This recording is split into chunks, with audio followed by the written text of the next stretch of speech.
नमस्कार, मैं हूँ काजल मिश्रा। स्वागत है आपका N1 लाइव पे। आज हम मिलने जा रहे हैं संजय करीर जी से। संजय करीर जी इतिहास के हेड ऑफ डिपार्टमेंट रह चुके हैं, साथ ही राष्ट्रीय मिलिट्री स्कूल में गैजेटेड ऑफिसर भी रह चुके हैं। इन्होंने कई स्कूल में मोटिवेशनल प्रोग्राम दिए हैं, जिसमें Bishop Cotton school Shimla, Doon school Dehradun, Tribune school Chandigarh और model school Mussoorie, Saint Joseph school Kinnaur शामिल हैं। साथ ही इन्होंने ऑल इंडिया रेडियो में भी प्रोग्राम दिया है। संजय करीर जी को किताबों का शौक है, साथ ही ये किताब लिखने की भी शौकीन है।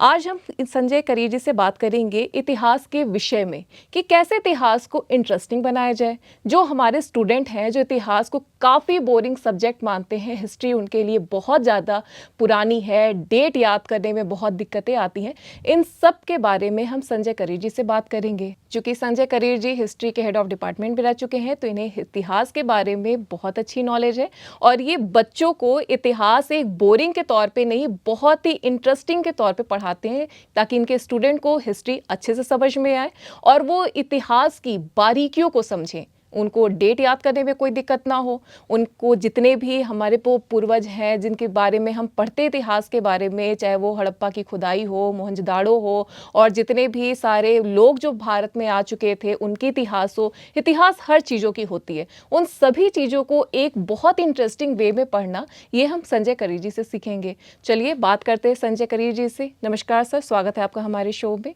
तो पहले आप अपने बारे में हमारे दर्शकों को कुछ बताइए, और आप बताइए कि इतिहास को जो हमारे दर्शक देख रहे हैं, वो हिस्ट्री सब्जेक्ट को कैसे इंटरेस्टिंग के साथ पढ़ें। धन्यवाद जी आपका। सबसे पहले हिस्ट्री को इंटरेस्टिंग बनाने के लिए मैं हमेशा बच्चों को प्रेरित करता था कि आपने वातावरण, अपने एनवायरनमेंट से प्रेरणा लें। ये बहुत ज़रूरी है, क्योंकि तभी एक बच्चा हिस्ट्री में एक्चुअली इंटरेस्ट लेगा। उदाहरण के तौर पे मैं खुद ही बताना चाहता हूँ, मेरे पास 31 ईयर से ज़्यादा का एक्सपीरियंस है हिस्ट्री पढ़ाने का, वो भी सीनियर स्टूडेंट्स को। और मैं उनको हमेशा बोलता था, जब आप मार्केट जाते हो, जो देखते हो उसके बारे में थोड़ा सोचना शुरू करो कि कैसे। फॉर एग्जांपल, आप दुकान में गए कुछ खरीदने के लिए और आपने लिप्टन चाय खरीदी, आपके मन में आना चाहिए लिप्टन चाय, लिप्टन है कौन, ये नाम कैसे आया। ये इसलिए क्योंकि चार्ल्स लिप्टन एक अंग्रेज था जी। चार्ल्स लिप्टन ने, उसको कहते हैं टी रेवोल्यूशन, इंडिया में लाए। चाय बड़ी कॉस्टली होती थी और चाय को सस्ता इन्होंने कराया था, इसलिए इनका नाम उसका आगे सर लगाया गया था एज ए रिस्पेक्ट, और सर चार्ल्स लिप्टन कहा जाता है जी। जैसे हम ब्रुक बॉन्ड चाय खरीदते हैं, ब्रुक बॉन्ड है। ब्रुक बॉन्ड कौन है? ब्रुक बॉन्ड थॉमस ब्रुक है, जिसका लंदन में एक टी शॉप थी, लेकिन वो चाय बहुत अच्छा बनाते थे। उनके चाय पीने के लिए दूर दूर से लोग आया करते थे। तो किसी ने बताया कि जब इतनी अच्छी चाय बनाते आप, हिंदुस्तानी बगानों से चाय मंगाओ, पैक करो और जाके हिंदुस्तान भेज दो जी। तो ये ब्रुक बॉन्ड ऐसे शुरू हुआ। तो कहने का मतलब ये है, उसी तरह कई बार हम देखते हैं, जैसे पंजाबी ढाबा, कितना साधारण नाम है, हमारे दिमाग में कभी यही नहीं आता पंजाबी ढाबा नाम आया कैसे।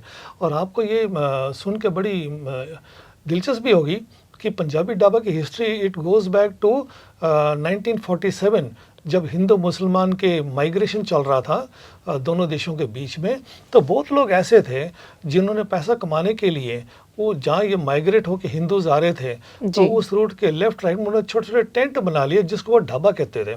और क्योंकि उनको पता था कि ये टेम्परेरी रास्ता है, तो आसपास विलेजेस से वो टेम्परेरी को बेड ले आते थे, टूटी फूटी कुर्सियाँ रख लेते थे, है ना। तो लोग आते आते जो थक जाते थे वहीं खाना खा लेते थे, और बोर्ड ऊपर लग जाता था पंजाबी ढाबा, ताकि लोगों को पता चले यहाँ पंजाबी खाना मिलेगा। इस तरह और क्षेत्रों का भी खाना मिल जाता था। तो देखिए पंजाबी ढाबा कितनी इंटरेस्टिंग हिस्ट्री है, हमने कभी गौर नहीं किया। इस तरीके से बच्चों को हमेशा मैं प्रेरणा देता था कि अपने आसपास के वातावरण को क्वेश्चन करो जी। अपने अंदर क्वेश्चन करो, ये हुआ कैसे।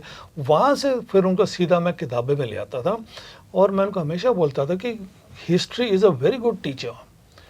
हिस्ट्री से हम प्रेरणा ले सकते हैं, क्योंकि कभी ना कभी ये लोग भी तो जिंदा थे, इन्होंने अच्छे काम किए, बुरे काम किए, दोनों से हमें सीखने को बहुत कुछ मिलेगा, और हम अपनी ज़िंदगी को सुधार सकते हैं। इससे अच्छा सब्जेक्ट कहाँ हो सकता है जहाँ हम किसी की लाइफ हिस्ट्री पढ़ के अपनी लाइफ को अच्छी तरह सुधार सकें जी।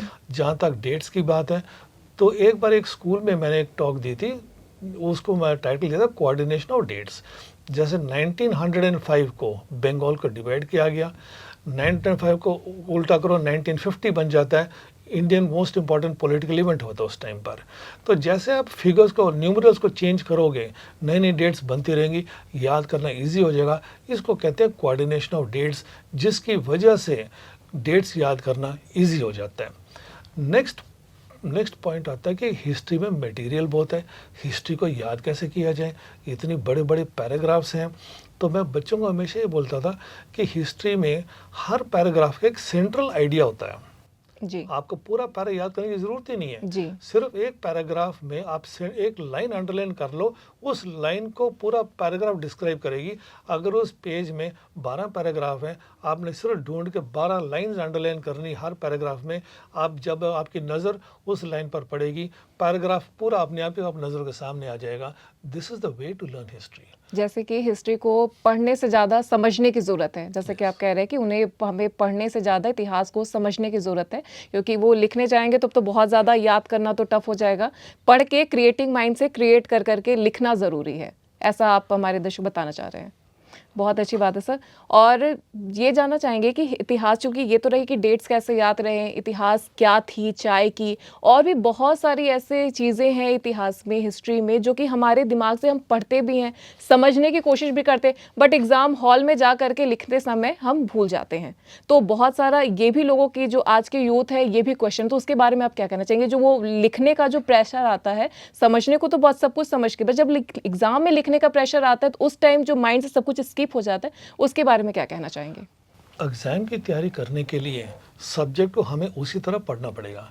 फॉर एग्ज़ाम्पल, जब आप एक लेसन पढ़ रहे हैं, अब क्लास 10th में जब एक लेसन है फ्रेंच रेवोल्यूशन है 9th में, और आप उसकी तैयारी कर रहे हैं, लेसन आपने पढ़ लिया, लेसन आपका समझ में आ गया। जी अब उसमें जो इम्पोर्टेंट क्वेश्चंस हैं, आपको अपना मैटर पॉइंट वाइज अरेंज करना आना चाहिए। आप एक पॉइंट एक्सप्लेन, फॉर एग्जांपल एक क्वेश्चन पूछा गया है, और जहाँ तक मुझे याद है क्लास 10th में 5 मार्क के क्वेश्चन आते हैं, जो लगभग आपको 100 या 120 वर्ड में देने पड़ेंगे। वो आज का रूल है सीबीएसई का शायद। तो आपने उस आंसर को 100 वर्ड्स में ऐसे नहीं लिखना है। आपको शायद आपके मन में 4 पॉइंट्स होंगे कि 4 पॉइंट में मैं आंसर ख़त्म कर सकता हूँ, और एक एक पॉइंट को मैंने एक्सप्लेन करना है। अगर आप उसको ऐसे फॉर्म में लिखेंगे तो ये तरीका नहीं एग्जाम लिखने का। आपको एक पॉइंट को एक्सप्लेन करना, नंबर 1 न्यूमरल दीजिए, एक पॉइंट एक्सप्लेन करिए 3-4 लाइनों में, फिर सेकेंड, थर्ड। उसी तरह जब आप पढ़ रहे हैं, फॉर एग्जाम्पल आप फर्स्ट वर्ल्ड वॉर पढ़ रहे हैं और आप कॉजेज पढ़ रहे हैं, फर्स्ट वर्ल्ड वॉर क्यों हुआ, पहला विश्व युद्ध क्यों हुआ, उसके 12 कारण हैं, और आपने सारा 12 कारण आपने पढ़ लिए। सबसे पहले कोऑर्डिनेट कर लीजिए कि सबसे इम्पोर्टेंट कॉज क्या है, उसके बाद सेकंड इंपॉर्टेंट कॉज क्या है, थर्ड इंपॉर्टेंट कॉज क्या है। आपको ये पता होना चाहिए कि इंपॉर्टेंस के हिसाब से इनके कॉजेज़ क्या हैं, ताकि एग्जाम अगर पूछा जाए तो इंपॉर्टेंस के हिसाब से आपको सारे कॉजेज़ अपने आप आपको याद आ जाएंगे। बहुत बहुत धन्यवाद सर हमारे साथ जुड़ने के लिए और हमारे दर्शकों को इतिहास से जुड़ी छोटी छोटी जानकारियाँ देने के लिए। अगली बार हम मिलते हैं संजय करीर जी से और जानेंगे डिफेंस में जाने के लिए क्या क्या तैयारियां करनी ज़रूरी होती हैं। तब तक जुड़े रहिए हमारे साथ और देखते रहिए एनवन लाइव।